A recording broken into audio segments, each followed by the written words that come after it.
Yeah, late. Well, good evening, everybody, and happy New Year to everybody. And good evening, Council. Good evening. I call the regular meeting of the Ames City Council for Tuesday, January 10th to order. And tonight we're going to start with a proclamation and some comments from Dr. Blitzos.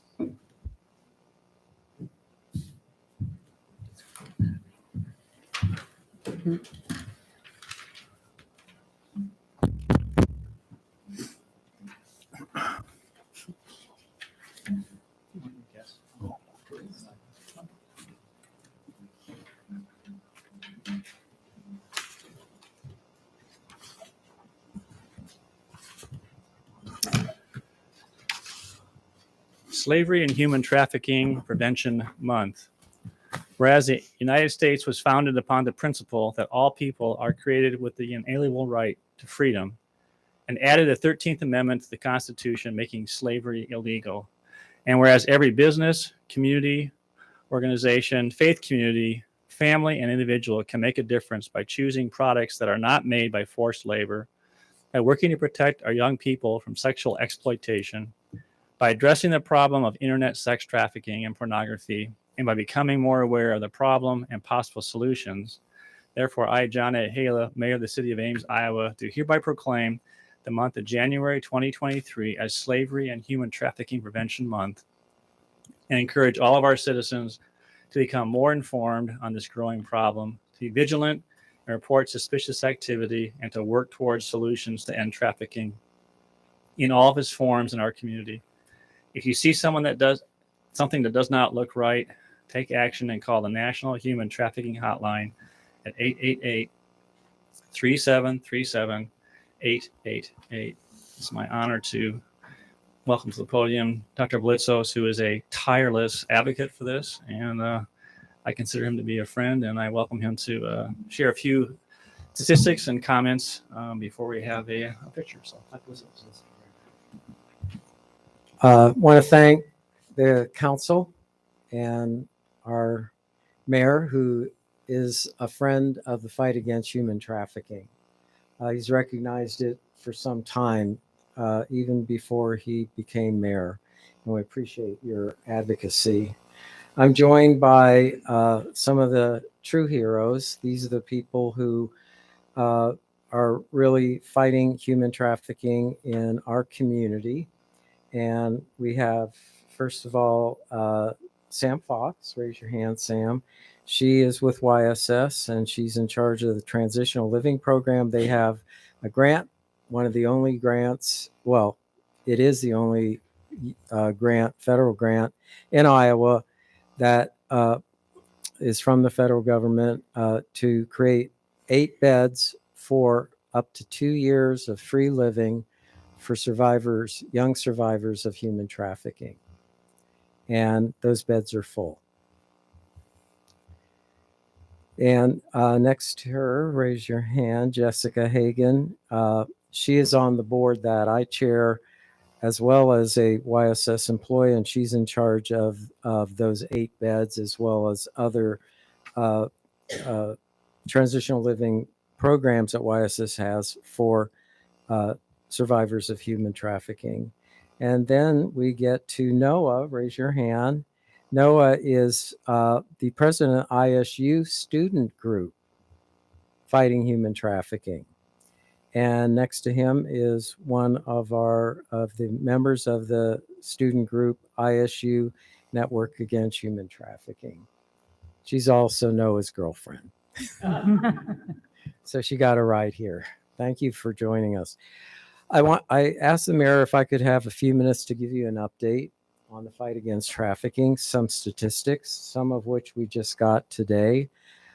We met with the U.S. Attorney for the Southern District, who is really pushing hard to not only investigate but prosecute and traffickers. And in the last 3 years, we have had 23 convictions of traffickers. All of them are getting long sentences. And I'd just like you to know that 5 of those traffickers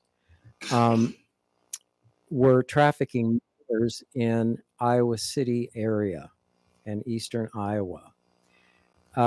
They were all arrested at the same time. They had so much evidence, along with 11 of the survivors, 11 of the victims who were willing to go to court, and that 4 of the 5 pled guilty, and they're all serving time. The 5th one had a jury trial and was found guilty. Moving right along to the survivors. When I first became the chair of the Network Against Human Trafficking 6 years ago, that the total number of survivors that got services was 50. 6 years later, it's 642. 642. We're just getting the figures on 2022, but law enforcement has also reported a big increase. They're just gave us these figures. They have rescued 246 victims. They've identified 49 traffickers. They have identified 16 trafficking businesses. Most of those are massage businesses, which we know all about, and our council knows about, because you, a couple of years ago, did pass an ordinance so that you had better law enforcement access to these massage businesses that are operating under the guise of being massage therapy. They're fronts for prostitution, and that prostitution is mostly slave labor. So that's most of those 16 businesses. And now it's a state law. All law enforcement have easy access into these so-called massage businesses. Also, there were, remember I mentioned 23 convictions in the last 3 years. 14 of those convictions was last year. And one of them was a first ever life conviction. This was a man a trafficker who was also trafficking minors, including children, and there was so much evidence and so much testimony. This man got life in prison for trafficking. So that's a quick update, and I just wanted you to hear one more thing that we just heard today. We have been distributing these rescue stickers that have that 800 number that the mayor was just mentioning in the proclamation. We've now gotten 15,000 of these out. And we just had a report from the Department of Public Safety that they have seen a big uptick of calls from these stickers. And they mentioned that Hy-Vee just last week called in 3 cases, 2 of people being trafficked out of the bathroom, and 1 in a parking lot. This reminds me, years ago, we had a trafficking victim from Story County who was 14, ran away from home, was in a Cedar Rapids Hy-Vee, Brittany, some of you might remember her, who got picked up identified by a trafficker at a Hy-Vee. There were no stickers up at that time for people to call. And she, a week after he offered her help, she was being trafficked out of a hotel in Chicago. The other one I just wanted to mention, I'll stop with this, Mr. Mayor, because I said 3 minutes.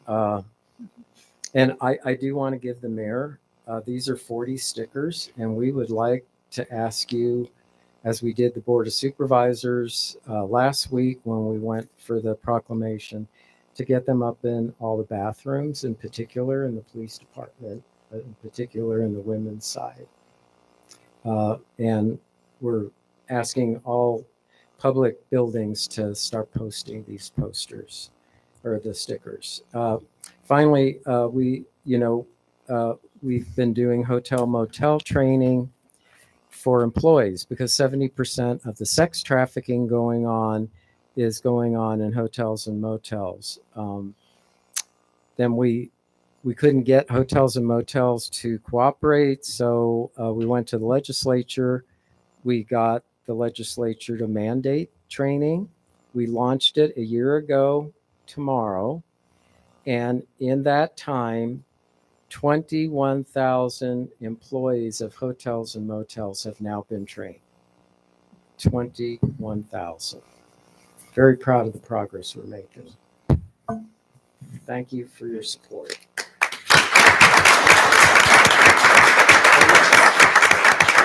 So let's take a quick photo.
All right, we will move on to consent agenda.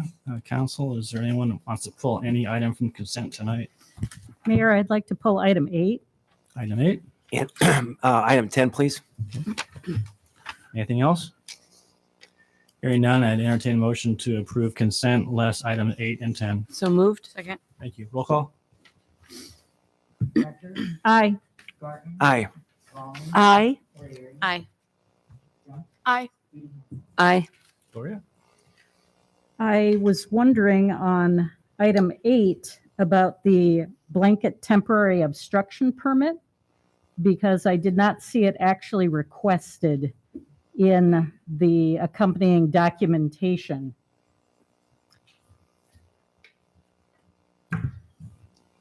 Good evening, Mayor and council members. The temporary obstruction permit is not a component of the requests.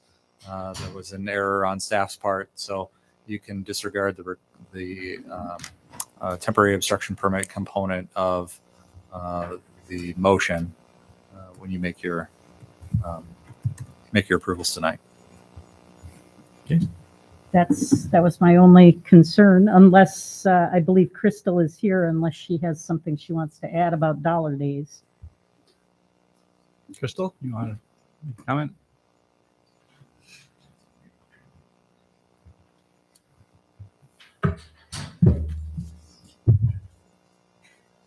Crystal Davis with Ames Main Street, an affiliate of the Ames Chamber.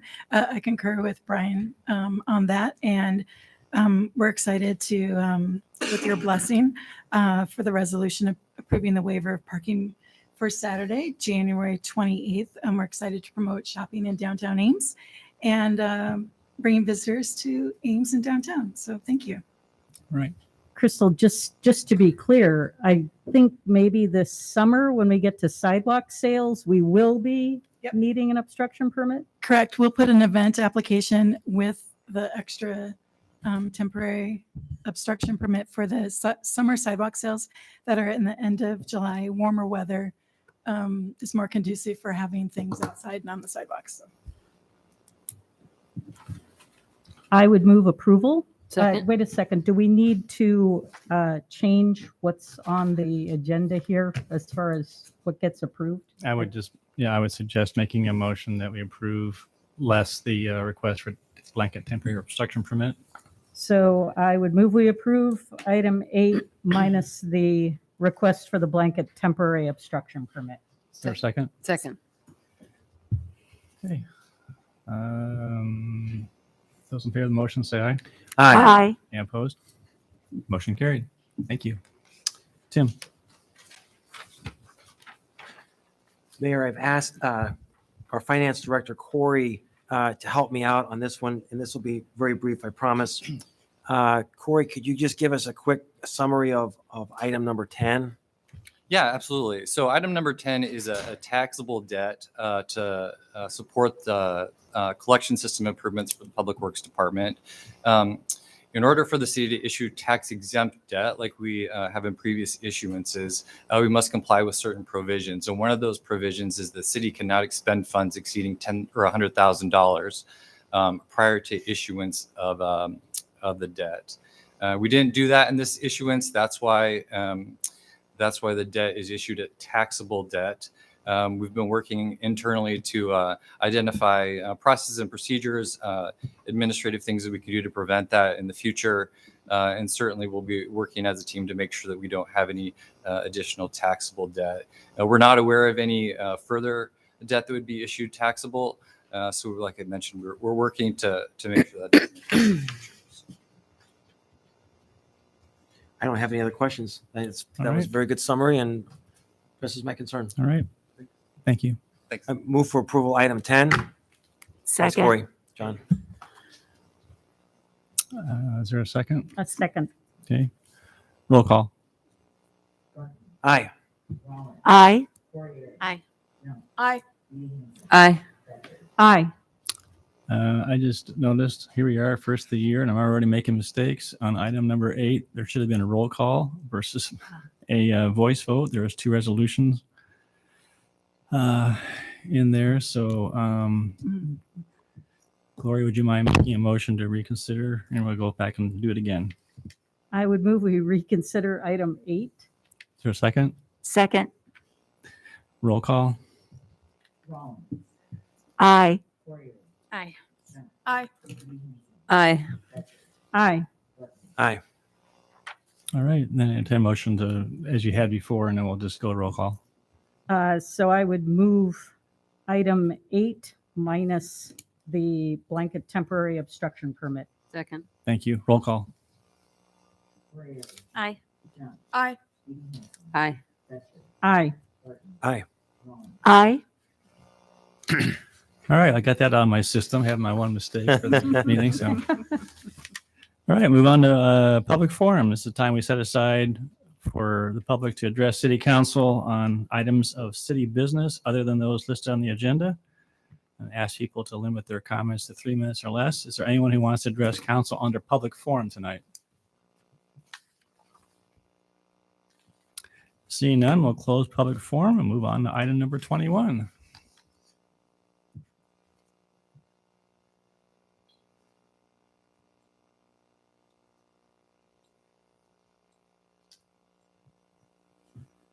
Good evening. Good evening. So we're here tonight to discuss liquor license renewal for One Night Stand located at 124 Welch Avenue for a Class C liquor license. As you all know, the police department conducts compliance checks on establishments that have a liquor license in the city of Ames. These checks are completed by taking an underage person to the establishment, and they would then attempt to purchase alcohol. Business passes the compliance check if the employee asks for identification and rightly refuses that sale. An establishment fails if the employee sells to the underage person. So the police department conducted one such compliance check on March 25th, 2021. And an employee of One Night Stand sold alcohol to our underage person during that check. We also did a follow-up with that bar months later, and they passed the second compliance check. So they had a failure, and then they passed the second time. We did another compliance check on October 20th of 2022, and an employee again sold alcohol to a minor. So this is the second violation within 2 years, and the code, Iowa code, prescribes a 30-day suspension and a $1,500 fine. And that suspension would be imposed on the establishment by ABD, regardless of whether the council chooses to approve or deny the requested renewal. In addition to the failed compliance checks, in the previous 12 months, we have issued 11 citations at this location. 10 of those were citations for minors on premise. Of those 10, we were able to verify at least one of them used a fake ID to get into the bar.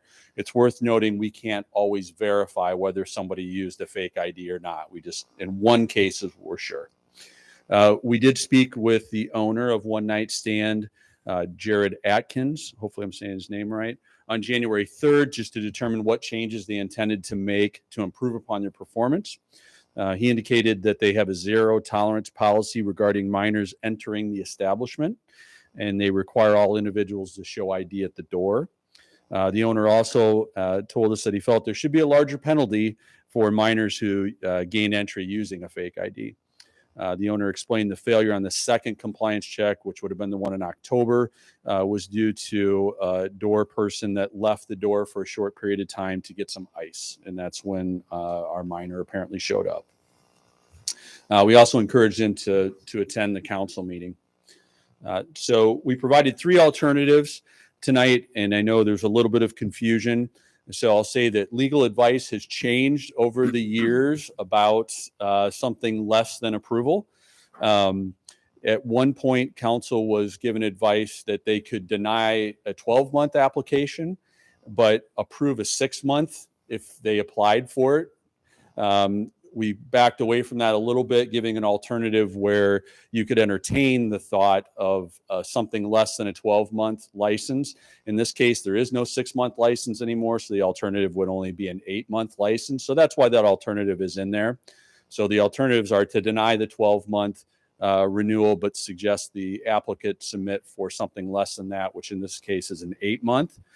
If that is done, they still have the 30-day suspension and the fine by the state of Iowa.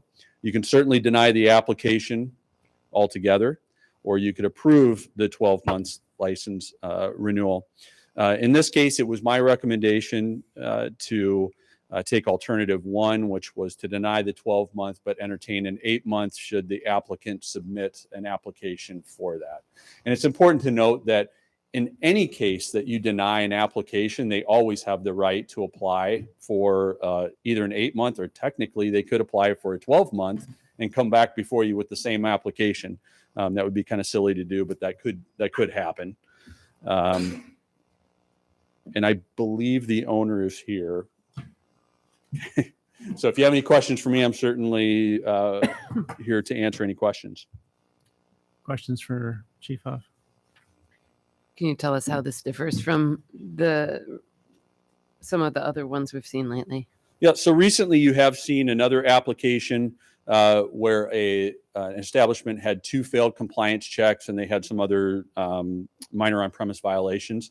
The difference in this case is, in that case, we could determine that the people working at the bar were colluding to let minors in. They were actually communicating with each other about who to let in that was underage. And so I think that's the difference here, is I think that's a whole different level of violation than even just the compliance checks. Thank you. Other questions? Chief, can you get in your report, you mentioned the owner feels that there should be more stringent penalties for minors that get in using fake IDs. Is that whose jurisdiction does that fall underneath? So the minor on-premise violation is a municipal code violation that we write. Okay. The using a fake ID is a state code. And so we don't really control, well, we don't really, We don't in any way control what the fine is for that. That's by the state. So so if there was a request to increase it, it really needs to go to the legislature, not to the city then. But for a the fine. minor on premises is different.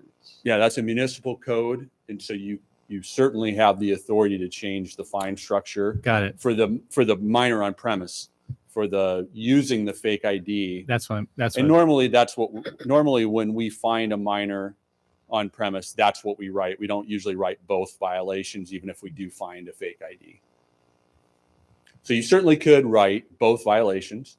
So they're on premise underage. That's one violation. If we determine that they used a fake ID to gain entrance, we could write that as well. So you could do both.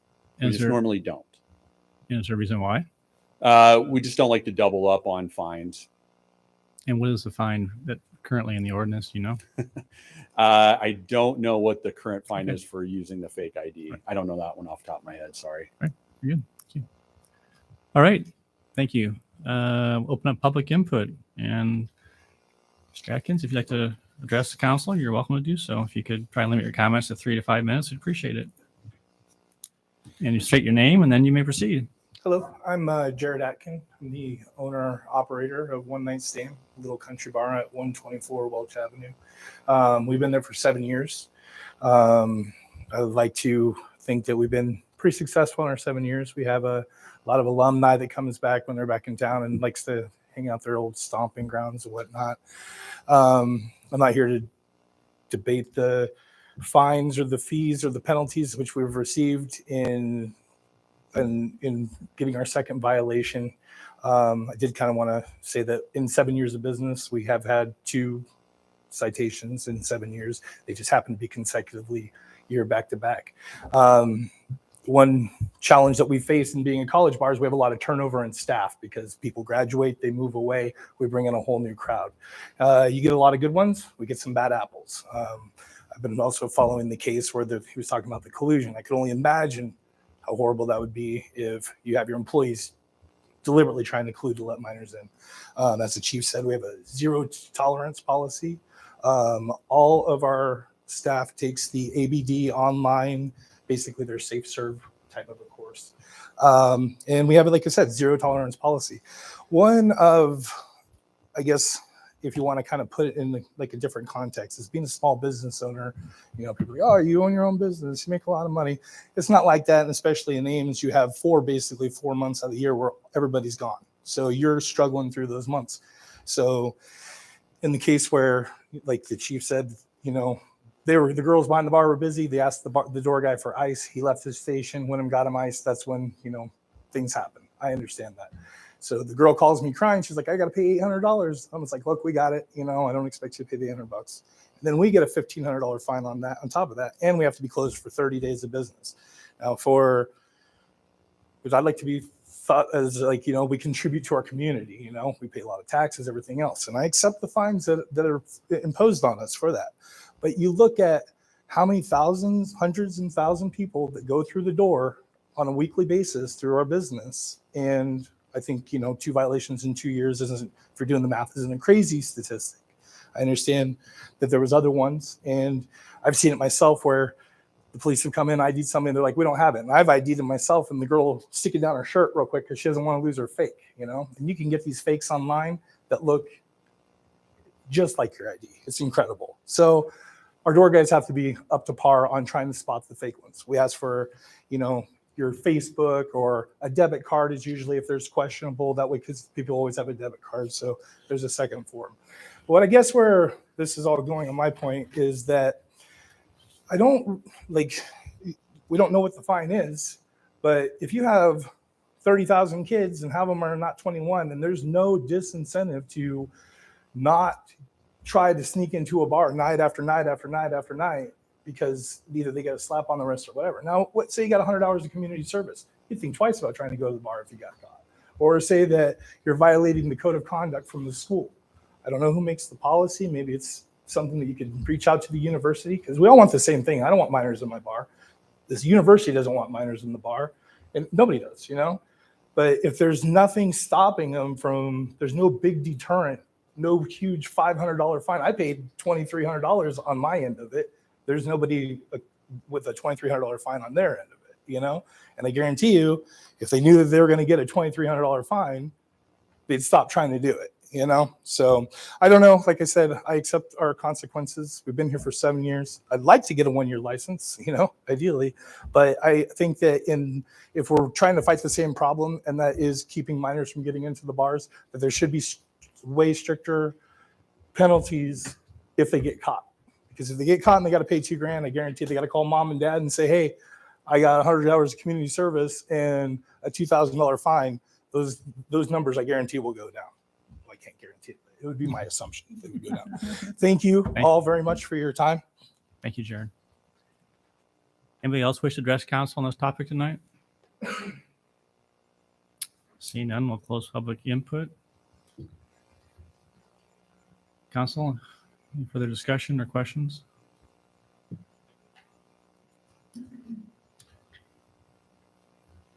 Move alternative 1. Second. Okay. Any further discussion?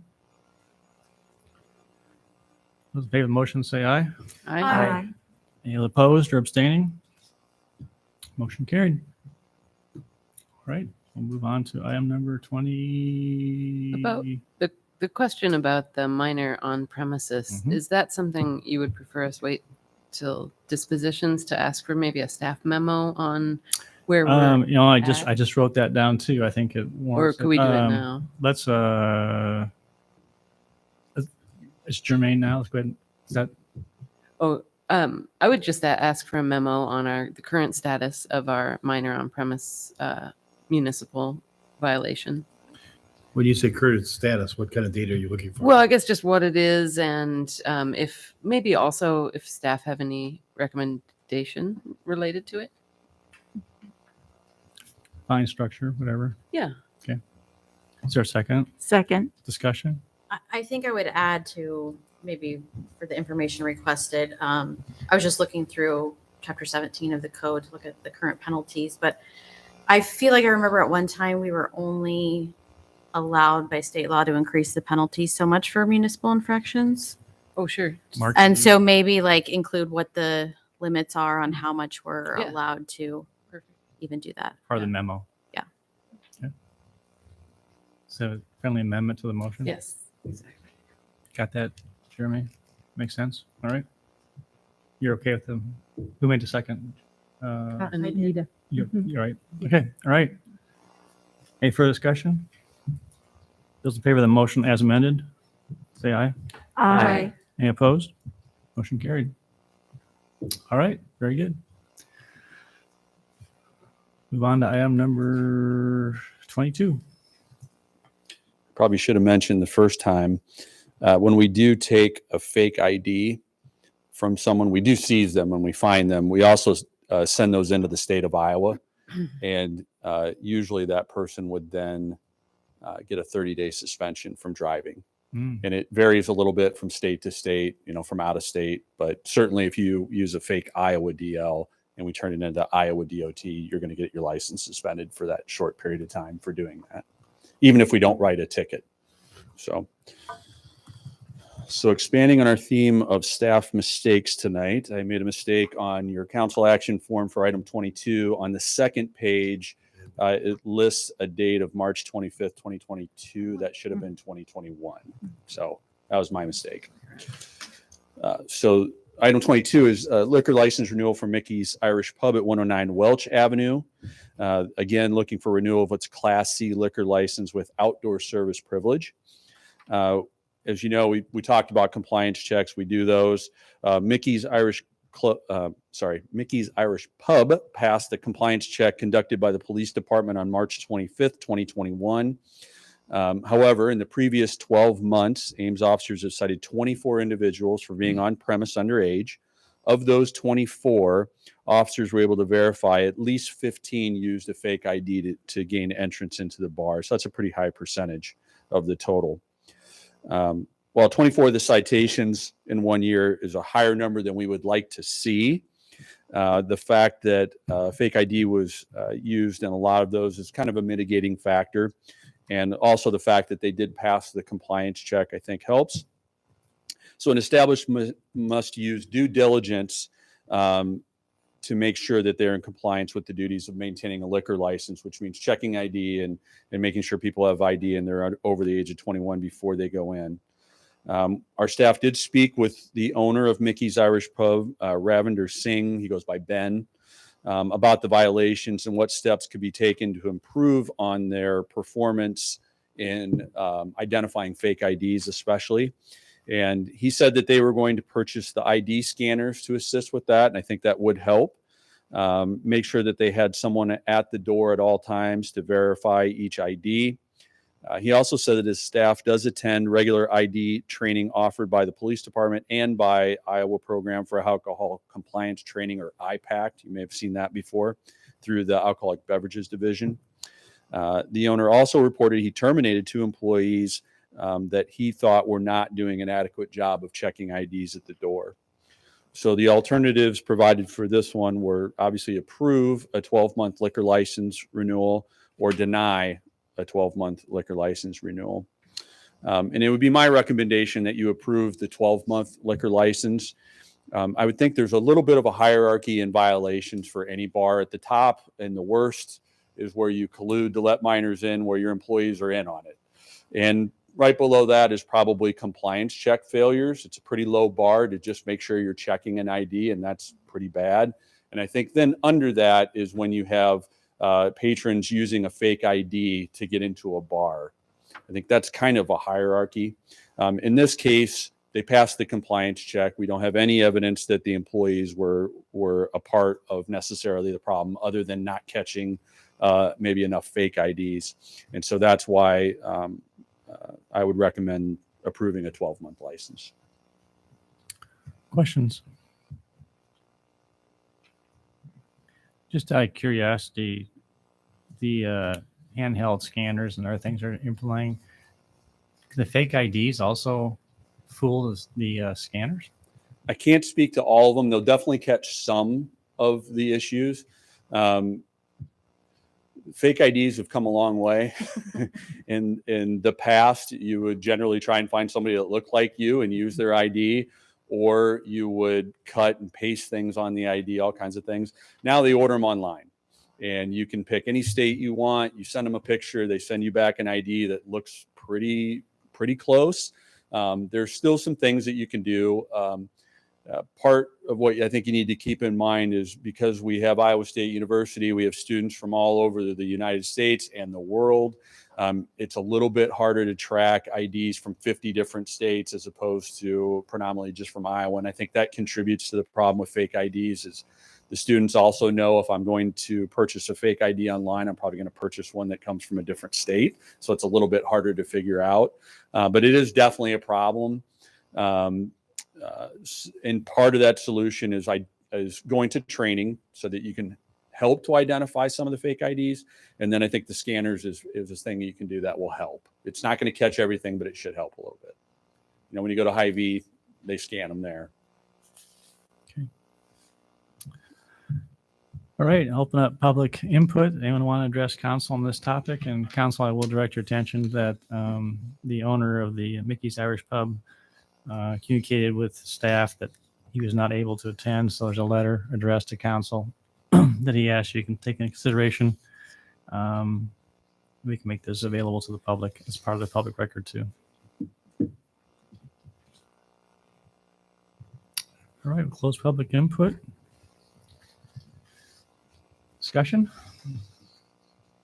Alternative 1. Second. Okay. Those in favor of the motion say aye. Aye. Any opposed or abstaining?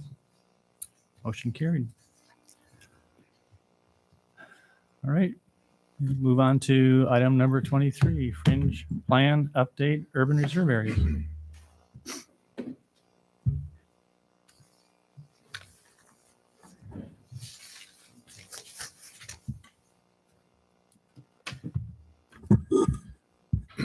Good evening, Council. We are back again discussing the progress on the Ames Fringe Plan update.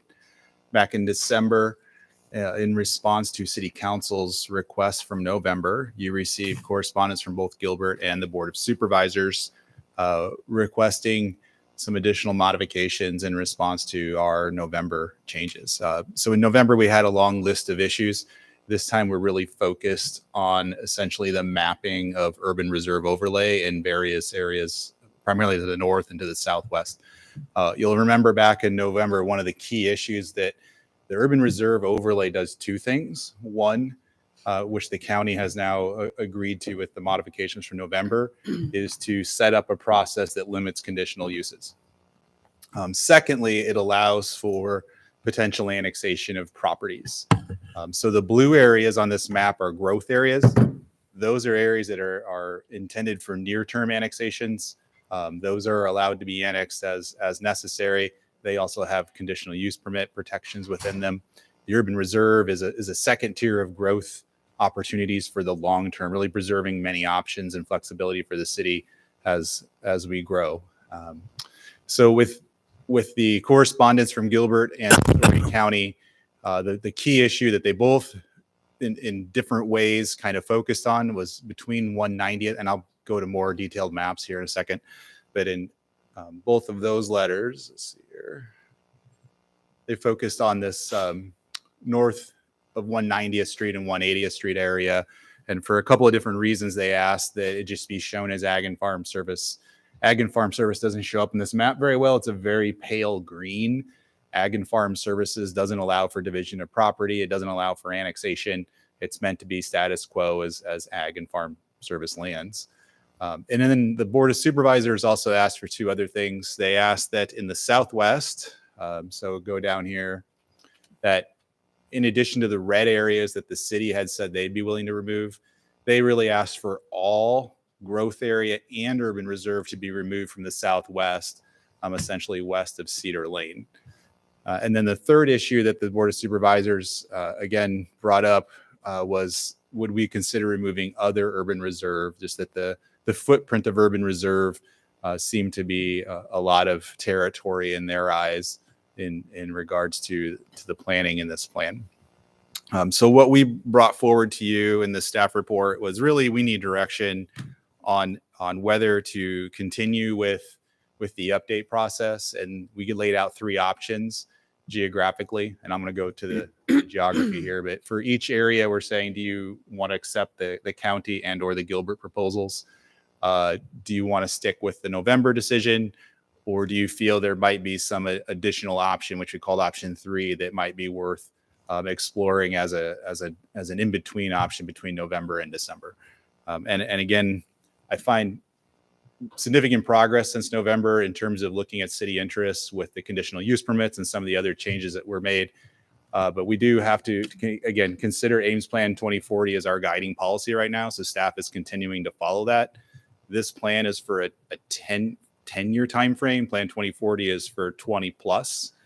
So you got to keep that in the context of our decisions. And you can look at that a couple of different ways. I'll admit you can look at it as it's a small subset in the fringe plan, or you could say it's very important to preserve all options for a very long time. And that's kind of where we're at with what city council has to consider.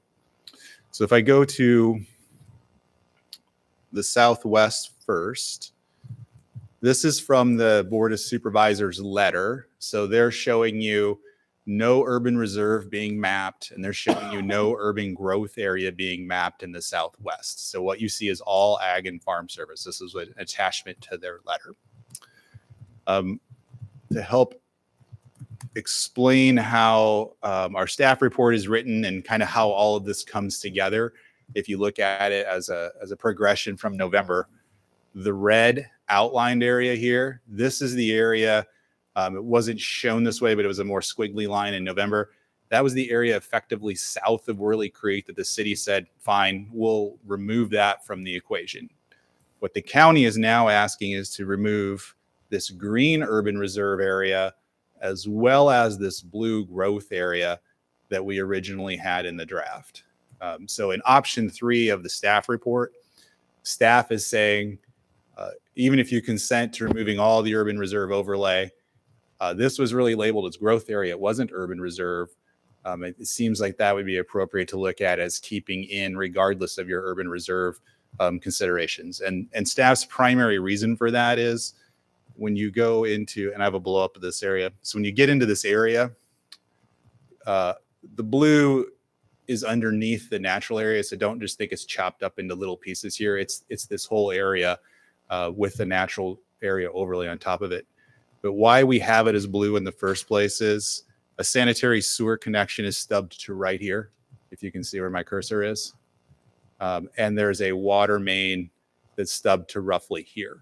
So in terms of readily serviceable areas, which is a term from Plan 2040, this meets that to the T. And in terms of limited cost, in terms of utility extensions, Dartmoor Road's not paved. Some other things would have to happen, but we think it's readily serviceable. And some of the comments that have been given to you as well to this as the supervisors is concerns about the natural areas in this area. Concerned development would impact Whirly Creek. And as I mentioned in our staff report, we have very similar protection measures in terms of stormwater management as the county. We have environmentally sensitive overlays. We have other tools that we would apply during a rezoning and a subdivision process. So as city staff, I don't feel you see any particular negative consequence to the environmental resources here. We've developed in other areas where there's resources we have to be mindful of and be have a conservation approach to that. So just because there's natural area adjacent to it, that has not been a reasoning in the past to remove areas from growth consideration. So staff's continuing that policy. And we think if you were to take anything else out of this area, the blue area would still be relevant to our planning in the near term as well as the long term. Is there any questions about the Southwest? Okay, so the north. Well, can we just emphasize? So if you would go along with our, if you would like us to go back and try one more time, our recommendation would be in the Southwest to what? So if you looked at option 3 and you looked at it in its most basic essence, it would be this map. So the green would go back to Ag and Farm Services. The original red would stay Ag and Farm Services from November. And I think staff would advocate that the blue area remain blue. And the blue, just to, again, we have a lot of concerns from the county residents about annexation. Just because you're blue, or even if you're urban reserve overlay, it does not mean all of that gets annexed at one time. It means one property, and any that are necessary to meet logical boundary definitions under state law could be included as part of that. So again, don't assume it's a giant block that has to come in. To be clear, the Champlin property, or the former Champlin property, is the bulk of that land. There are at least 3 other property owners to the east of the former Champlin property on the Dartmoor area that are also blue on this diagram. So if we move up to 190th Street,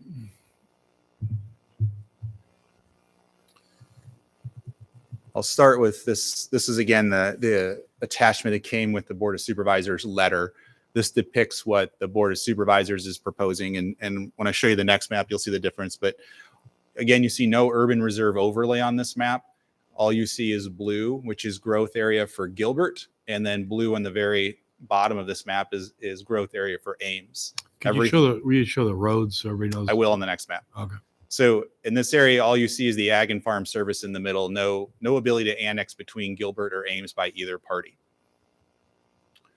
So when you zoom into this to get a better view of what we're talking about, you have 190th Street, right here along the south edge. You have 180th Street right in this area. Highway 69 is in this area over here. And what you have is to the left with the yellow bubble, orange bubble, whatever color we have tonight. That's what City Council already agreed to remove, which is that area west of the railroad tracks. It includes north of 190th Street, as well as anything west of GW Carver that's north of Cameron School Road. And our proposal included all of this box, which is with the peach color, the county now proposes to remove from urban reserve. So in option 2, if you agreed with that, it becomes all green, no urban reserve for either Gilbert or Ames. It's essentially status quo. And then if you were to go back to our original proposal to the county in November, the only area that goes away is the yellow bubble. And we would still be supporting that this full mile between 190th and 180th would still be urban reserve in the fringe plan. So what that happens, again, the urban reserve annexation, but also conditional use permit protection. So think about that in the context, if it comes off the map, might not be subdivided into residential housing, but it has other potential from a conditional use permits perspective. And if it was to try to be annexed in the future, a map amendment can be proposed. We presume that the way the 2080 agreement would be written would be the same as now. It would take concurrence from all parties to make a map amendment. So in our current fringe plan, it takes 2 parties to initiate, 3 to approve. Assuming there's 3 parties in the 2080, we would again assume that it's a unanimous approval process. So you don't know what an outcome of a map amendment would be in the future. Now, if you think about option 3, staff didn't propose one precisely in the staff report. So I did take some time to maybe illustrate an example. One of the key comments has been, is there a buffer between Gilbert and Ames? So if you were to say, well, one of the objectives is to create a buffer, a quarter mile could be a buffer. That's a pretty good distance, which would be a quarter section. So those squares are quarter miles. So one way that you could pursue option 3 that's described in the staff report would be under this scenario, where we still have the urban reserve going away west of the railroad tracks. That green stripe is a quarter of a mile south of 180th. It would become Ag and Farm Services. So again, no one could do anything in that area, but then we would maintain the bulk of that area as urban reserve for about 3/4 of a mile north of 190th Street. So that would be a way to approach option 3 for this 190th Street area, if council thought that was a route that they were interested in going. So do we have any questions about this 190th Street area? Is there a logic to not redesigning the red on here so that we actually have a buffer between the Gilbert growth area and ours? Right now, the urban, it's been removed, right? Yep. So I guess I'm just asking, does it make sense to leave that big chunk, or would it make more sense to have a strip that ran all the way across there? So in the red box on the left, it would be green. It would be, As a buffer. it'd be the same thing. Okay. So it'd be a mile Whole of buffer. It becomes green. Yeah, it would be a buffer. It's a buffer. It's- Oh, that's right. Okay. I'm Yep. thinking opposite. Never mind. Yep. So Kelly, from a planning perspective, there are lots of communities that abut each other. The Des Moines metro area, you drive from one community to another. From a planning perspective, what's the value for the city of Ames of having a buffer? 100 years from now, these communities are going to be abutting. Why are we so focused on having a buffer? We are not. It's the other cooperators that think it's a valuable component of the fringe plan. Yeah, So maybe I didn't ask Plan the question. 2040 doesn't identify any policy about trying to insulate ourselves from Gilbert or Kelly or any other town around here. We touch Nevada to the east. There's no policy of the city to keep some kind of spatial separation from another city. Right. And so I meant to start my comments with saying thank you. You've been working on this and negotiating on our behalf with the county and the city of Gilbert for some time on this. We worked on this 2040 plan for years, and we're here now talking through this in January of 2023. And so if the county had concerns, there was certainly opportunities to communicate those to the city. So I'm struggling to figure out, I'm not committed, at least this council member is not committed to the 2080 agreement. They're rare from what you've told us. We don't have to have it. So I feel like we're working really hard to try to accommodate a very late in the game request. Could you in negotiations, do you have a sense of what are the county's goals in this? What's the end game? Well, I don't know what the end game is. I think if you go through the September correspondence and to some degree the December correspondence, I think they're trying to respond to public feedback they got on a draft plan. And so maybe that's reset their priorities for the fringe plan. Yes, they agreed to the draft plan that showed the whole area as urban reserve, which reflected Ames's interests. I think they're trying to navigate that public comment and decide what that means to them versus what interest they can help support for Ames. Thank you. Other questions? Kelly, the just for point of reference graphically, each of those squares is a 40-acre section of land. Is that correct? Yeah, each one of those is a quarter section. So yes, 40 acres. So my math is really good tonight. I counted 360 acres essentially going across there. But I mean, a 40-acre section of land is significant. I'm trying to get an idea of a quarter mile, how long that is, how many city blocks. But the point is that from a separation standpoint, the other concern it seemed like that Gilbert has raised is that there's some kind of a new grant apparently that's available that they're a rural community and they're eligible to apply for Iowa rural enrichment grants. Are you familiar with that at all? And would this still allow them to be considered? So I'm only familiar with it because they brought it up Mhm. in their letter. So we did look at that. So I do want to point out, Gilbert does not touch 180th Street right now. They are a quarter mile away from 180th themselves. So absolutely, they're eligible now. In this plan, they would stay eligible for that particular grant. The way it's written, so I can't forecast other rural community grants in the future. But the way that one is written is specifically, do you abut, meaning do you touch another larger city? Well, part of my concern too, it may look like not much space, but there's a lot of housing that could go in those areas, housing that we need. So I don't know where else we put the housing. This is prime area for development. So I just want council to keep in mind, there's a lot of houses represented in those spaces there. So I think the question before you is, I know we said before, is are we done? I think there's one more. There's one more. Oh, you're going to talk the third area? First, and then we'll. I don't have a slide. Yeah, for a the slide on it. Third area because it was in general. Yeah, so I was can it? go back to the first page. So we go back to the first page. The final comment from the supervisors were there other reserve areas we can cut.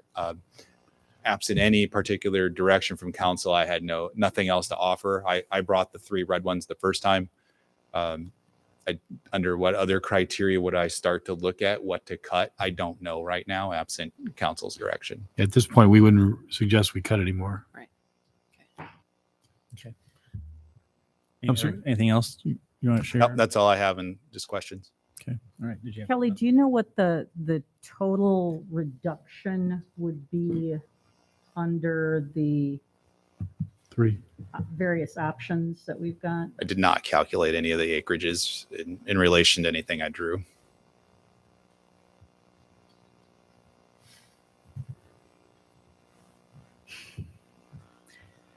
All right.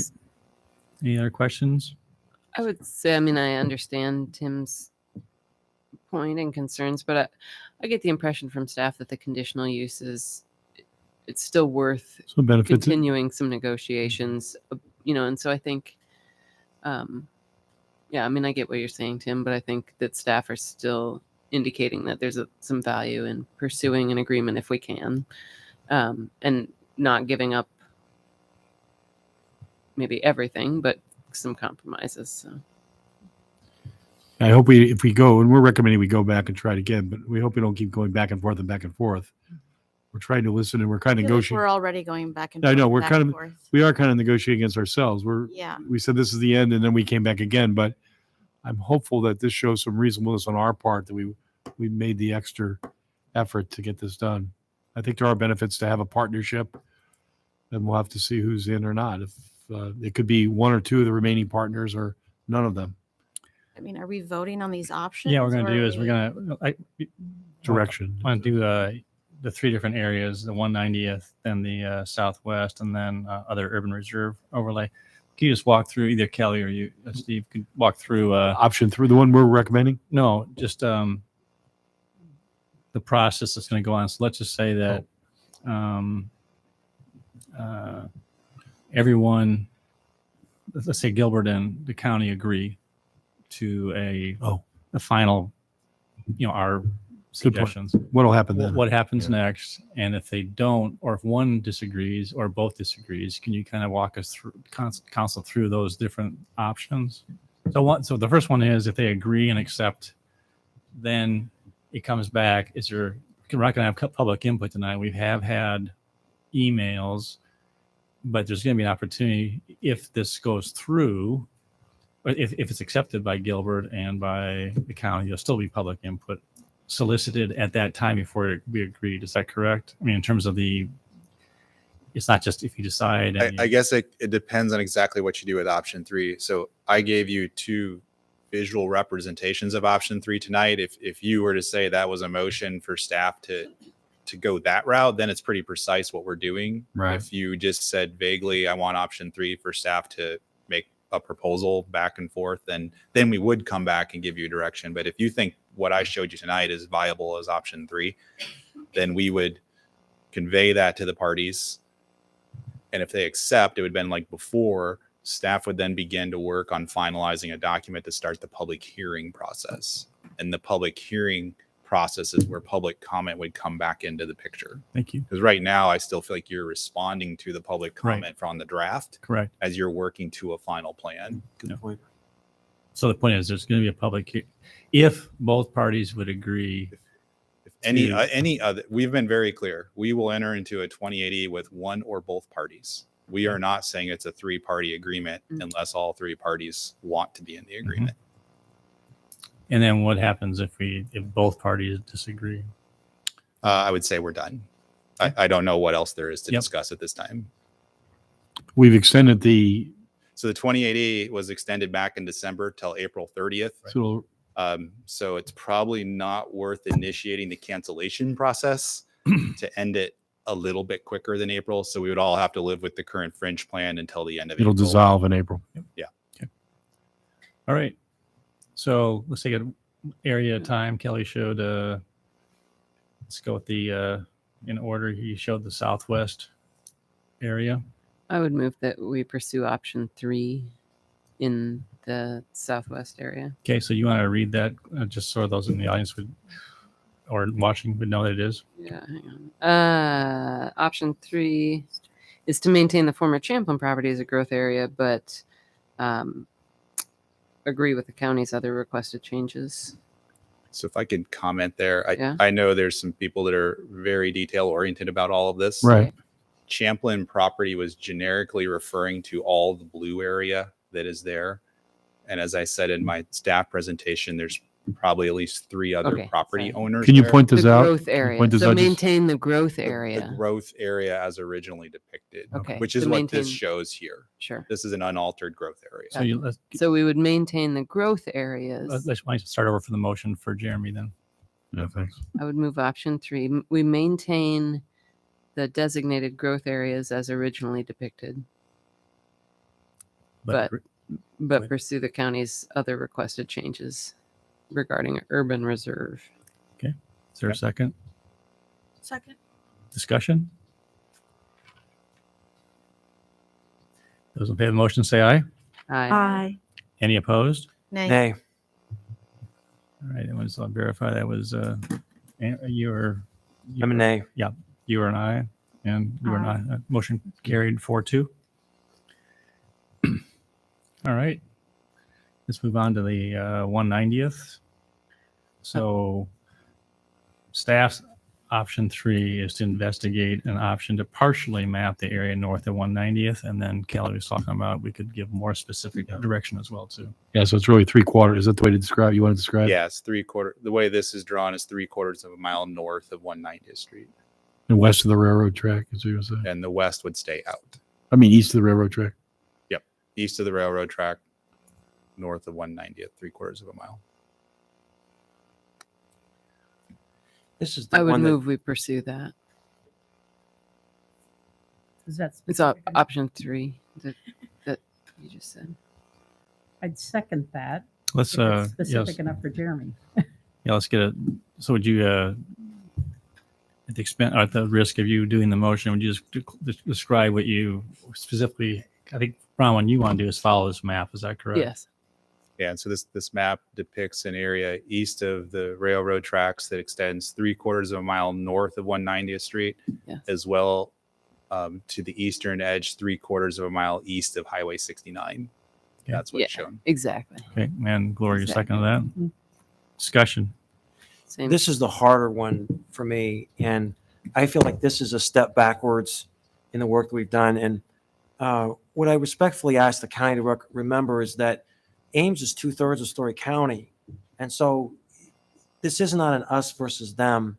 And I would just ask them to think holistically about the county, and we're part of the county. We're 2/3 of it. So I see this as a step backwards. It's just a matter of time before Gilbert and Ames are abutting. And it's not something we have to be afraid of. I think it's just a matter of time. And as I said, I think this is a step backwards from the work we did on the 2040 plan. So would you talk about, let's just say that Gilbert and the county both decide they do not want to enter into 28E. Just walk through and review what happens if someone in that between 190th and 180th wants to bring some property into the city of Ames. What would happen? They could petition for annexation to the Ames City Council. There would be no limitations on submitting that application. It'd be up to us to decide if it meets our planning policies and our city objectives to do that. And then could Gilbert object because it falls within their 2-mile radius of their? It's not really how annexations work. Essentially, and I'm going to oversimplify it, whoever receives the petition is in a position of being favored for that process. It'd be highly unlikely or unusual for the city development board, which is a state board, to not only would they couldn't undo the petition unless Gilbert filed an appeal claiming they were in a better position to serve the property than Ames. Okay. And that would be the only way the city development board could say, effectively, that's the simplified version of the only way a city development board could say that an area between two cities shouldn't be annexed by one and it should be annexed by the other. If there's no appeal, if there's no other steps in that process, then it would just become annexed like anywhere else. So the point is that it's really important for Gilbert to have a buffer. If we're trying to show that we're working together, if they say no and the county says no, then the point is in the future, if someone wants to annex into Ames and they want to, I'm just being ridiculous, but the whole mile between 190th to 180th, there's probably very little they can do to stop that. That'd be correct. If they petition to us, that's my understanding. It's very rare to get to the city development board in that situation. Mhm. We've never been through that. So I can't speak from experience, just a little bit of background knowledge. I'm just trying to think of how can you work to be good neighbors and also accomplish their objective without, and because if this goes through without amending the fringe plan, we're agreeing we're not going to annex anything north of that blue line. Yeah, you wouldn't even accept an application. Okay. All right. Any other discussion or comments? I would just say again, I hear where Tim's coming from, but I think this plan is a sort of a palatable mid-step in between where we'll be in 40 or 50 years and where we'll be in 5 or 10, which is more the duration of the fringe plan. So it's a way, I mean, I think to meet Gilbert's concerns for now, not to say it'll always be like that. And I, We didn't have the 2080, we wouldn't have conditional uses in that area at all, right? The limitations on them, Mhm. correct, and that's one of the weaknesses of the county proposal is it opens up the whole area to conditional uses. Mhm. my final pitch on this, I don't represent the city of Gilbert. I represent the city of Ames. Well, because this is we remember whose jersey we're wearing. We can be good neighbors to the city of Gilbert. I'm sure we will be. But Ames is growing. And we went through this whole 2040 plan. There are just very few options we have for where we can build houses because of the natural constraints and because of Iowa State. And this is artificially limiting the growth. It will have the effect of artificially increasing the prices of the other land. You just, by making this motion tonight, you're going to make housing more expensive because those lots are artificially going to go up in value. It's just the way it is. So there are all kinds of negatives. And I can't think of a single positive. I can't think of a single reason. This idea of being a good neighbor is not a justifiable reason. We're representing Ames. I gotta say, it seems to me a compelling reason to keep the 28E agreement if we lose control of those conditional uses in that area. And to me, that and the goodwill are both important. So I will be voting to support this. Okay, those in favor of the motion, please say aye. Aye. Those opposed, Nay. Okay. motion carried 4-2. So I'll And pass then the along. last one is Oh, sorry. other areas. I would move we take no action on any other further areas. Second. Okay, any discussion? Kelly, do you have any idea how much of the overlay is within our tiers of the 2040 plan and how much isn't?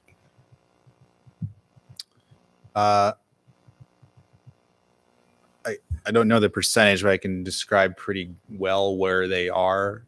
So this northwest area, it was shown as urban reserve in Plan 2040 because we didn't do a new scenario. We had old work from the LUPP about how to serve that area. So we know what it would take to serve that area. So we have always held it as urban reserve and never labeled as a tier. Gotcha. And then in the southeast, so east of I-35 and south of Highway 30, that was always shown as urban reserve as well, because there was a chain of events which included potentially an I-35 interchange and potentially a trunk line sewer coming south on the east side of I-35, that when those two things ever happen, that makes that highly desirable area for service and builds on other investments. So it wasn't a tier, but it was logically shown as urban reserve based on other improvements. I think this area here, the east, I think that follows exactly the tier boundaries, and I think the south follows the tier boundaries as well. Does that answer Yeah. what you're looking for? I think we've kind of heard some comments about how if we did the 2040 process, we should focus on the growth in the tiered areas. But I think this makes sense that a lot of it was shown as urban reserve all along.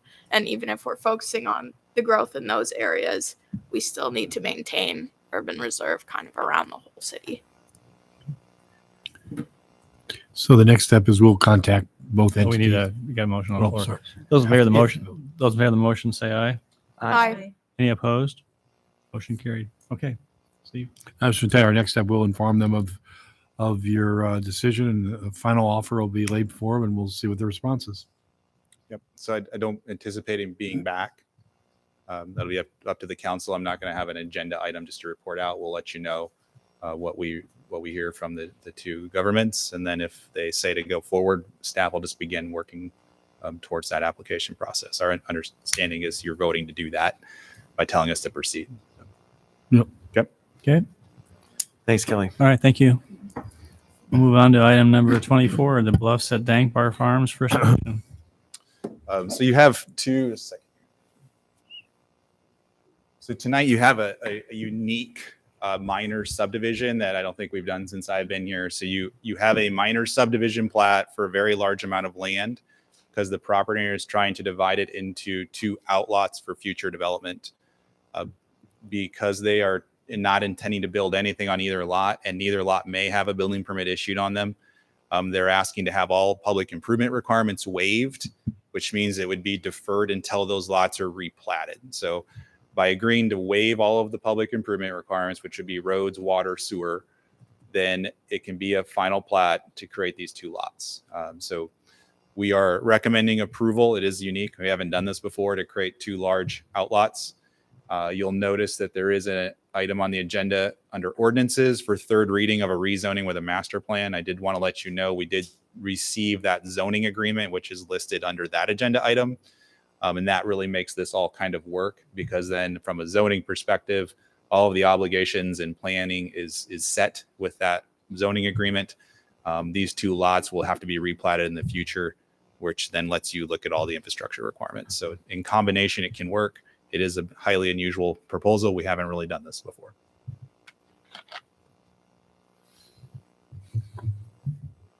Any questions for Kelly? I appreciate staff's effort to try to find ways to say yes. And so I think it's a good outcome. All right, open public input on this item. Does anyone want to address council on this topic?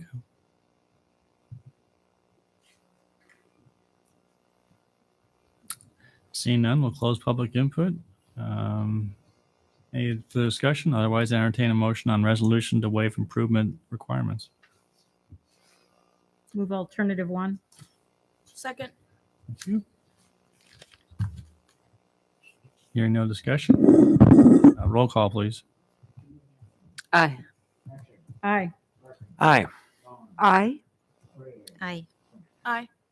And I entertain a motion to a resolution to approve the minor final plat for the Bluffs at Dankbar Farms. So moved. Second. Roll call.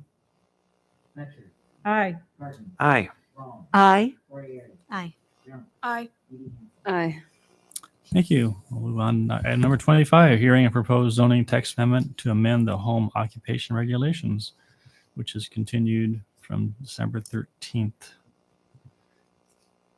Hey, Good. Benjamin. Good evening. The zoning ordinance currently regulates home occupations by dividing them into categories. Some uses are approved or reviewed administratively, some by the Board of Adjustment. Last summer, the state legislature amended code, changing the way that cities and counties can regulate home occupations or home-based businesses. It effectively invalidates the way that the structure that our code takes of being use-based. Instead, state code mandates that we regulate based on intensity of the home-based business. Such, you have the completely rewritten ordinance for home occupations. Based on our meeting in October of last year, we have a system that has a set of criteria, and a home occupation will either meet the criteria or will have to come into compliance with the criteria. There is no longer any application. And the primary changes to the actual criteria themselves include increasing the amount of the dwelling unit floor area that can be used, so not to exceed 50%, allowing business activity in the rear yard, clarifying the parking criteria, establishing specific hours of operation, setting a maximum occupancy for employees and clients, modifying the list of prohibited uses, and removing child daycare regulations out of home occupations and giving them their own section. Staff does recommend approval of the ordinance. Thank you for the summary. Any questions for Benjamin? I do have a question, but I think maybe it's for Mark instead of Benjamin, because it's a question about the criteria section. So section 29.1304.4A, which has to do with complying with city, county, and state regulations for public health and safety, etc. And after all our discussions about rental properties a number of years ago, as you might recall, one of the things that came up pretty frequently was egress windows. And I'm wondering if home occupations that occur in basements have any public safety concerns that need to be regulated in the way that we are doing that with rental properties. Do we have to have egress windows? So I talked to Sarah Van Meteren, our inspector, about this, and she said that the current building code is that egress windows are required if you finish a basement. So if you turn it into habitable space. So that would be for a business purpose or just for recreational purposes. So if you finish a basement, you have to put in an egress window now. So in and that's a situation whether we have this ordinance or not. So I don't think the ordinance affects that. Kelly, is there anything you want to add to that, or? I don't. Sarah was involved in all of the drafting of this, so she never identified to us that she had a particular building concern about uses that maybe we don't review in advance any longer. So like from a broader perspective, beyond the egress window question, she never highlighted anything to us that was a concern to her. Well, she's the person who would know Yeah. better than I do. I just And better thought than of I it. do. But so if the basement's already finished and the person who lives there decides to move an office into the basement, start a business in the basement, it would not require an egress window. If they're going to finish the basement, either for an office or just for whatever purpose, finish the basement, then an egress window would be required. And that's because of the code requirements outside of home occupation. Yes. Yes. Thank you. Okay, sure. Corey, I received another question about how much structural change can you make? The law, the new law, does it allow someone to take a home and make structural changes to that home to accommodate that occupation, or are there some limitations on what they can do? So the criteria state that you can't modify the structure so that it isn't a home anymore. You can't use more than 50% of the home, and you can't change it. So you couldn't say gut the house and turn it all into a commercial kitchen or something like that. So you could still make changes as you needed. Like, if to use the kitchen example again, if you wanted to say put in a second stove, you could still do that, but you could do that anyway now, so that wouldn't stop making it a home. The same is true for any, I would say. You could still add on to the home in some way or make other changes, so long as they're not, and use them for the home occupation, so long as it didn't then change the use of the home from being a home to something else. This is one of the sections that is definitely more permissive than the current code, and that's really dictated by the state law requirement. It's our interpretation of what we should manage as a result of what state law says we can't manage, but it is definitely more permissive than the 25% allowance we have now, and no alterations that would be out of character of a residential home. So like, we've denied commercial freezers, taking up garage space in the past. So stuff like that, we can't regulate anymore if it's under the 50%. And the dwelling unit definition is really what we decided we could readily enforce if we had to. Any other questions? All right, we will continue the public hearing. So is there anybody in the audience that wants to address council on this particular zoning text amendment? Seeing none, we'll declare the public hearing to be closed and entertain a motion on first passage of ordinance. Move on first. Second. Thank you. Any further discussion? Well, one point, and this maybe just being, this is just another example of erosion of home rule. So I wish our friends in the legislature would recognize that the government that is most responsive to the people is the government that's closest to the people. If the people of Ames didn't like the way we're handling matters of home business regulation, they could vote us out of office. And instead, we go to a one-size-fits-all approach to how every single town in Iowa is going to have to run this one additional area of its laws. I wouldn't begin to make proposals for how this area of law should be handled in Burlington or Sioux City. And yet our friends in the legislature decided, in their wisdom, they're going to have a one-size-fits-all approach for the entire state. Put that in the paper. Tell that to the legislature. And this is just one more inclusion after another into the prerogative. We have 50 years of history of home rule in Iowa, and this is just another effort. And I'm sure these people are well-intentioned, but apparently they don't have very many people who actually served in local government that worked with their local communities on these issues. So we have no choice.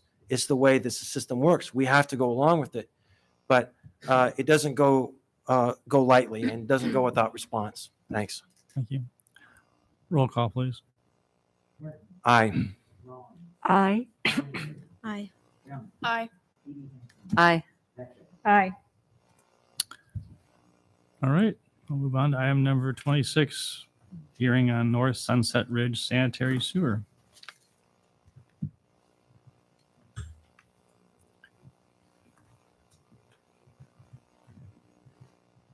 I see Tracy's in the audience, so do you want to make any comments, Tracy? Otherwise, we can ask council if they have any questions for you.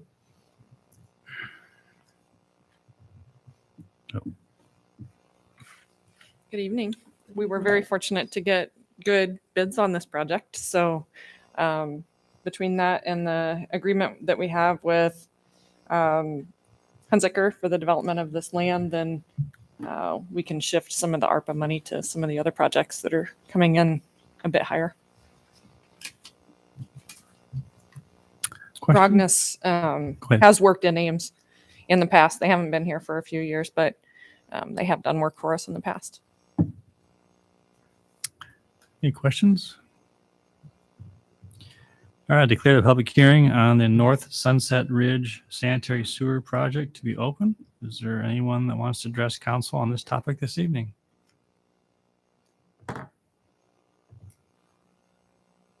Seeing none, we'll declare public hearing to be closed. I entertain a motion on a resolution accepting reported bids. So moved. Second. Roll call. Aye. Aye. Aye. Aye. Aye. Aye. Thank you. And entertain a motion on resolution approving final plans and specifications and awarding the contract to Rognus Excavating LLC of Ames, Iowa, in the amount of $941,044.50. So moved. Second. Thank you. Roll call. Aye. Aye. Aye. Aye. Aye. Aye. Thank you. Moving on to item 27, hearing on Cyride HVAC Improvement Phase 3 project. Hi, Barb. Hello. I brought James with me today. Yeah, I'm sure you read it. Maybe James can. We did not receive any bids on our HVAC project. James did reach out to contractors and our A&E firm, and we think it was really a timing issue that a lot of people have a lot of projects going around right now, and they just didn't have the time to bid this project. So we did bring it to the transit board that approved in December, rebidding it. So we just wanted to report that to you. We'd be happy to answer any questions you might have. Sure, absolutely. Thanks for coming. Any questions? So what level of immediacy is there for this project? One of the current rooftop units has failed this last summer, provides air conditioning to the body shop, which also provides the paint booth as well with air conditioning.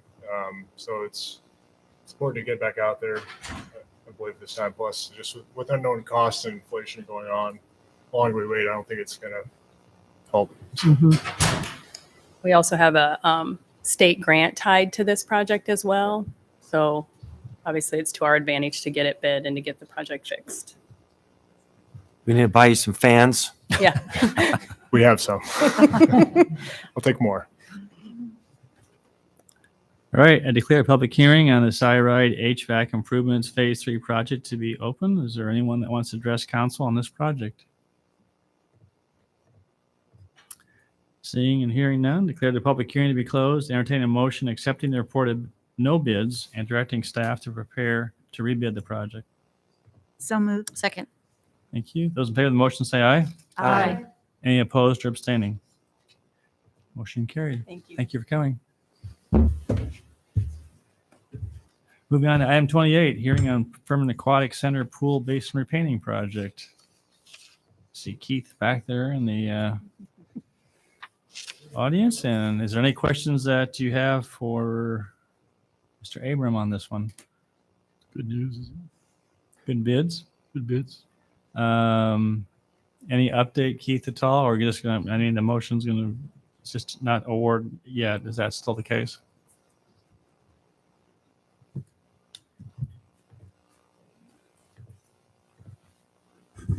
Yeah, we have been trying to call references, and the biggest thing is some of the references that they gave us were more for gel coating, which is over fiberglass slides and things. They do a lot of different pool type of painting projects and repair projects. So it's been taking us a little while just to get information and some references that are actually pool painting projects. So that's what we're waiting on.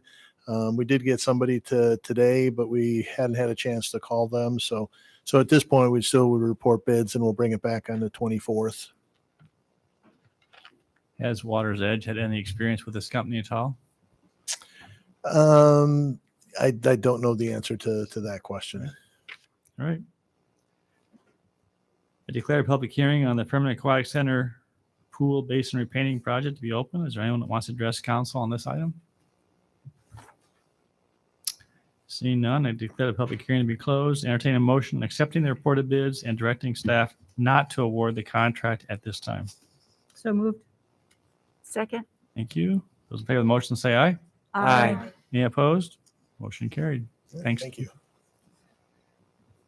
All right, moving on to item number 29, hearing on Prairie View Industrial Area for establishment of water and sanitary sewer connection districts. And staff is asking that we continue the hearing to January 31st, 2023. So I declare the public hearing to be open, and I would entertain a motion to continue the hearing to January 31st, 2023.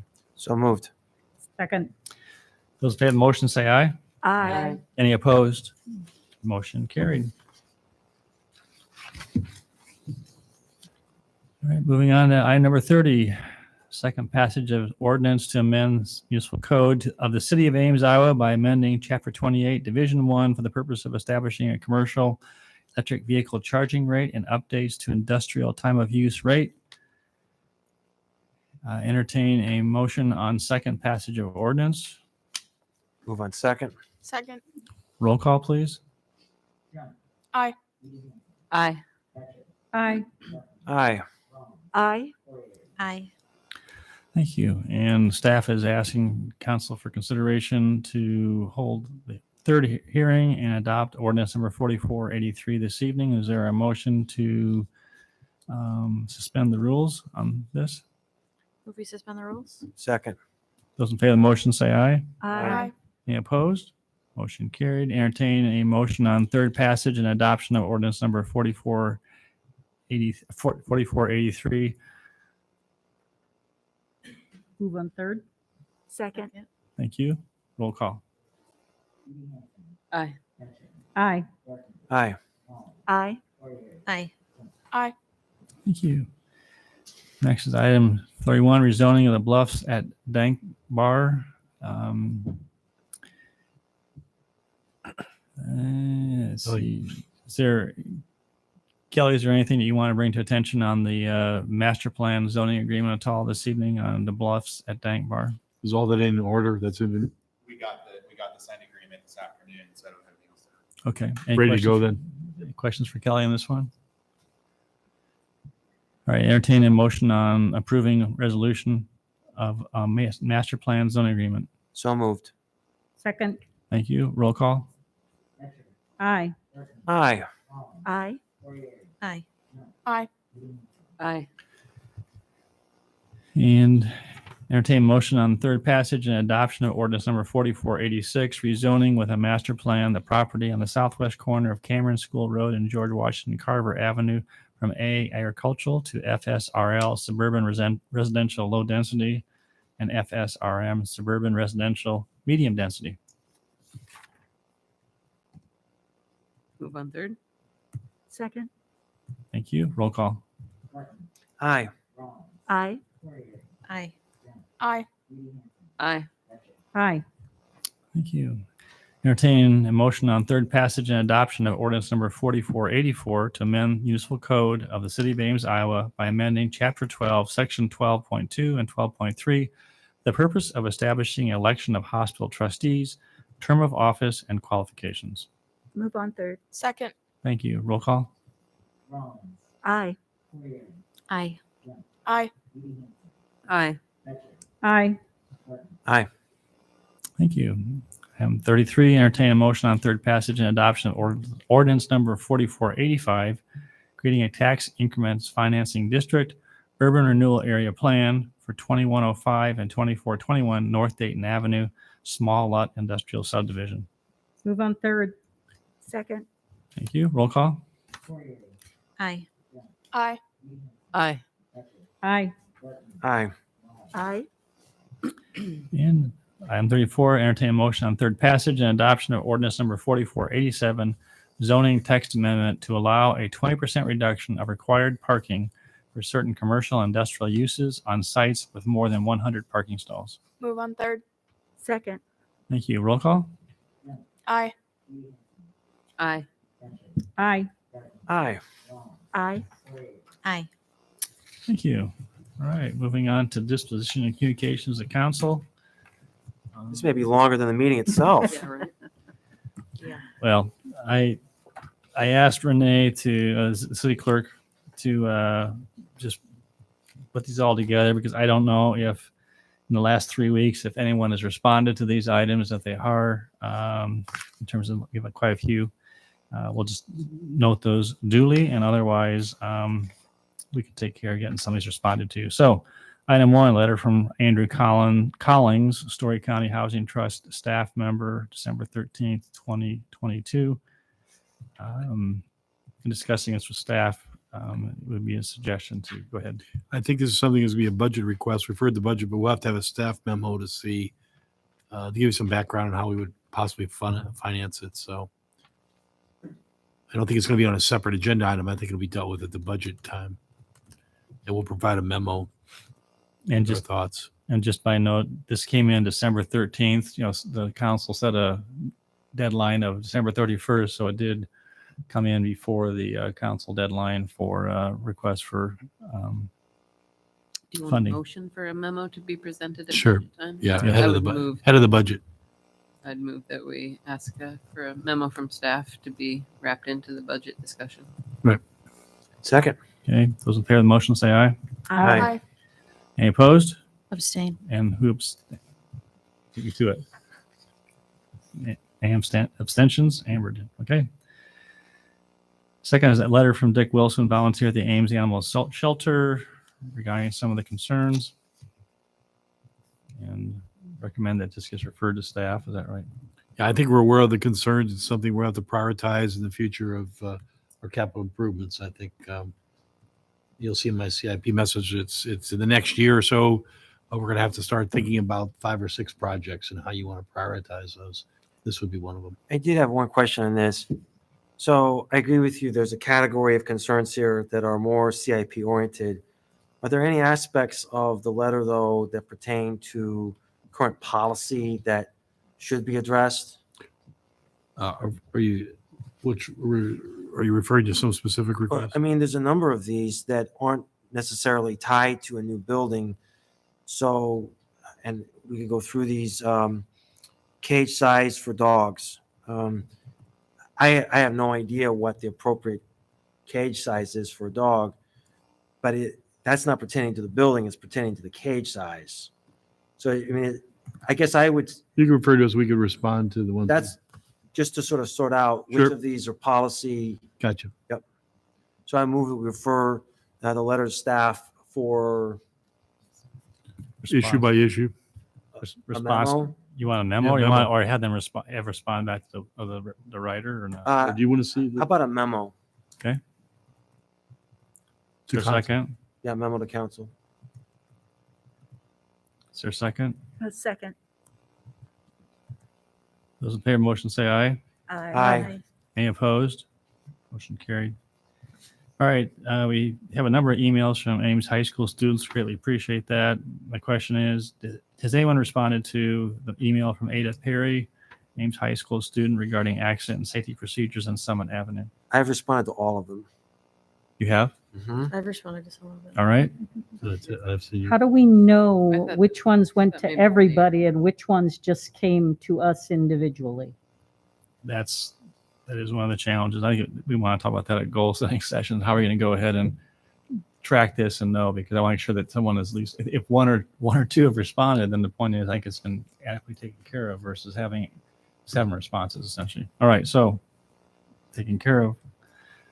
Item 4, email from Mike Castellano regarding winter holiday displays on public property, and I think this also ties in with item 9, memo from Mark. So I could just propose that they could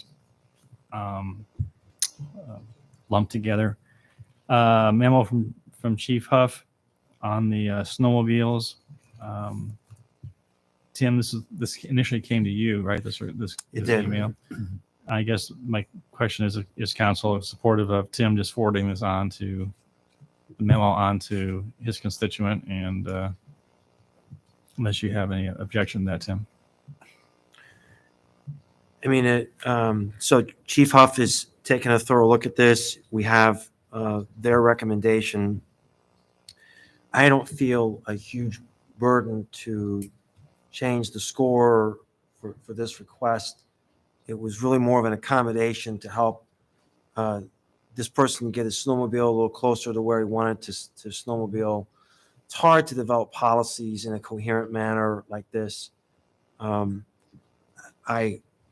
mean, I think we've heard from the staff. I guess I propose we maybe ask you to just let the constituent know that we've decided not to take any action. Okay. I guess that'd be a motion. Second. All right, those in favor of the motion, say aye. Aye. Okay. Any opposed or abstaining?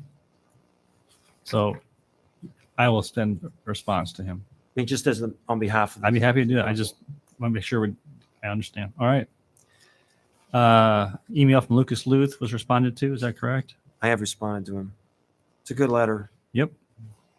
Email from Diane Eigen regarding aid for homeless population. Is that responded to? Yes. I have Yes. responded. Okay. From Zoe and Darius regarding bike lanes, responded to. Yes. All right, number 9, memo from Mark Lambert, city attorney. Anyone respond to Mark? No, just kidding. Displays at Tom Evans Plaza. There was some discussion about just placing this item on a future agenda. I would move we put it on a future agenda. Is there a second? Second. Okay. Those in favor of the motion say aye. Aye. Any opposed? And I would just say that then item number 4 will be wrapped into that. Correct. Naomi Pena. Anyone respond to that one? I responded. Very good. This echoes my concerns with the pool. Gabriel Richard Seaman. Recycling options, was it responded to?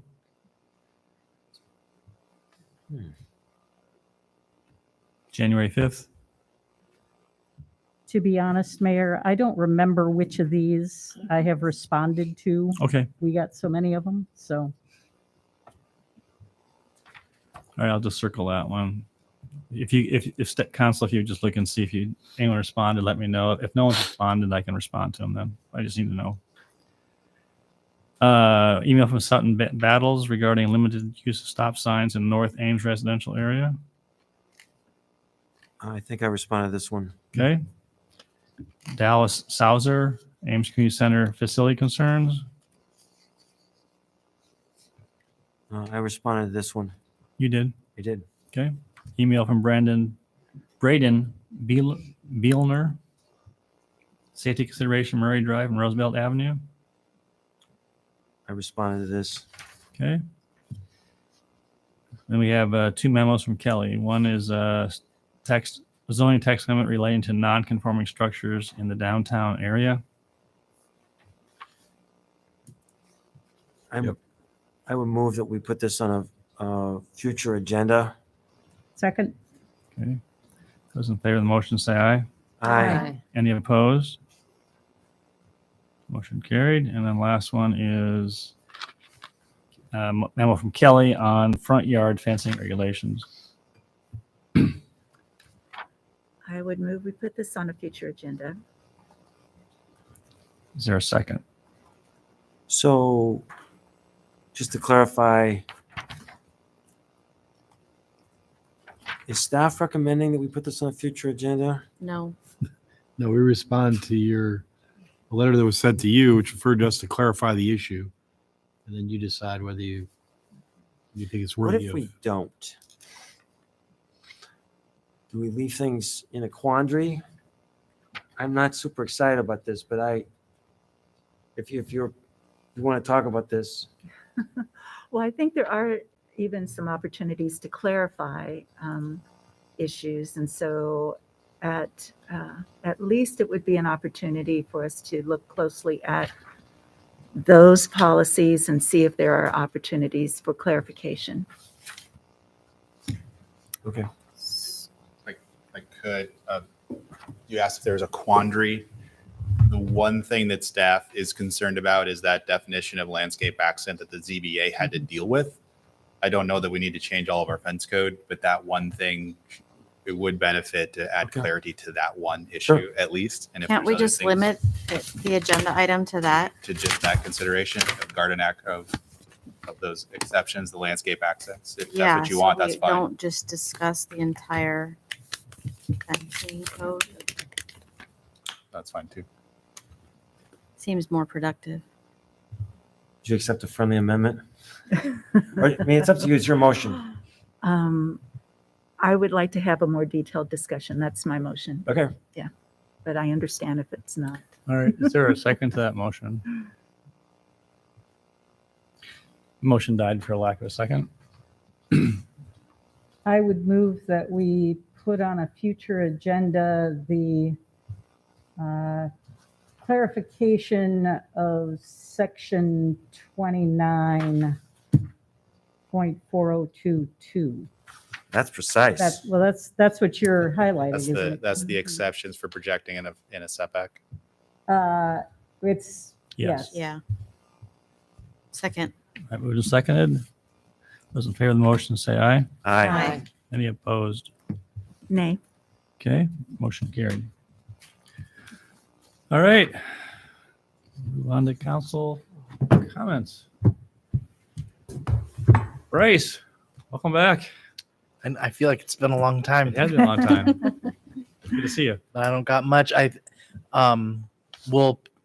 Once the semester starts getting in swing in February, past budget time, we'll have some discussions about the next joint meeting. But that's all I have for now. And classes resume Monday? Tuesday. Tuesday. Oh, that's right. Monday's out. Yep. Good. Welcome back. Bronwyn, Nothing for me tonight. Thank you. Rachel, Nothing tonight, thanks. how about you, Amber? Nothing for me. Anita? Nothing I tonight. got two issues. Uh-oh. One, All right. number one, Monday is one of my favorite days. We have the MLK community celebration. Invite the entire community to come. It's the city auditorium. The social is at 6:00, and it's really worth attending. Our top tier Ames High Jazz Band will be performing. Definitely worth catching them. And then our keynote speaker, Hmm. Who would that be? Who would that be? is Anita Rollins. So very excited that Anita will be sharing her thoughts on Dr. King. And so please consider coming to that. And then another one of my favorite events is City of Ames is putting on a cross-country ski clinic at 1:00, and it is free. And so come learn how to cross-country ski. You need to register. It's at Homewood. I doubt that we're going to have any snow on Saturday, and so there'll be a second session later on for people that will bring people out. Will actually ski, but 1:00 on Saturday is just sort of the orientation to skiing. That's all I have tonight. Thanks. I just want to welcome back Iowa State students. It's a new semester and a new year. That's it. All right. I want to just ask Steve, is there any kind of update yet on the property acquisition on the aquatic center? Yeah, I'll have to give you an update on that. I don't know exactly where we're at on that. Or Mark, do you know, did we close on that property, the state property? I don't know. Okay, well, All right. I'll check for you. Next time I'll give Lauren notice. Yeah, I could have asked Keith. All right. Anything, I'll just echo what Tim said, that, just the community coming together on the MLK celebration on Monday. And I would also encourage everyone to consider, and council, if you can make it a priority, it'd be great. And that is, there's a MLK service on Sunday at 3:00 at the Friendship Baptist Church, and it's open to anybody who wants to come. And last year was the first year I think that I was able to attend, and it's outstanding, and it's just a great opportunity. So it's usually an hour or less in length. 3 p.m. And I'm encouraging Pastor Moses Ward to reach out to other, faith communities, but just to come together. So anyway, it's just it's part of the overall celebration, and if you can make it, great, and if not, we hope to see you on Monday night. So with that, welcome back, everybody, and I'd entertain a motion to adjourn. Move we adjourn. Second. All right, those in favor say aye. Aye. We are adjourned.